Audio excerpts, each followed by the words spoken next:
নমস্কার বন্ধুরা, আমি হাজির হয়ে গেলাম স্যাটারডে শনিবার দুপুরে ভেজ থালি নিয়ে, ভেজ পুরো নিরামিষ খাবার নিয়ে, ঘরে সুস্বাদু বানানো খুব সুন্দর রেসিপি, ঘরোয়া রেসিপি বানানো নিয়ে হাজির হলাম।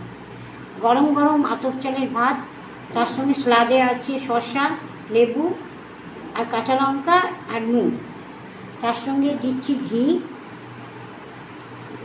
কুমড়োর বড়া, তার সঙ্গে ঝিঙা পোস্ত ভাজা, তার সঙ্গে আলু পোস্ত, তার সঙ্গে থোড় ভাজা, পুঁই শাকে ডাঁটা কুমড়ো দিয়ে আলু দিয়ে তরকারি, মাখা তরকারি, তার সঙ্গে সজনা ডাঁটা দিয়ে আলু বেগুন দিয়ে তরকারি, বিউলির ডাল, মাখা বিউলির ডাল, তার সঙ্গে চাটনি, শেষ পাতে আছে 1 গ্লাস জল।